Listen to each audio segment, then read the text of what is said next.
আল্লাহ তুমি আমাকে ক্ষমতা দিয়েছো। কবে আল্লাহ কোন জিনিসটা সিজ করে নেবে জানা নেই। এই জন্য দোস্ত একটু হুশ করে চলিয়ে, দুনিয়া মজাক উড়াবার জায়গা নয়। হুশ করে চলিও, আমার কাছে ফিরে আসতে হবে।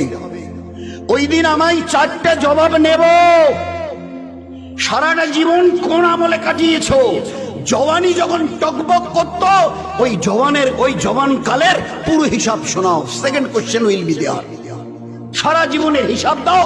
দ্বিতীয় কোশ্চেন, জওয়ানি যখন ছিল 15 থেকে 30-35, ওই সময়টা কি করে কাটিয়েছ?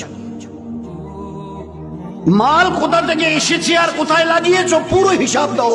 টাকা হিসাবে নয়, পয়সা হিসাবে। পাই পয়সা কি করে এসছে?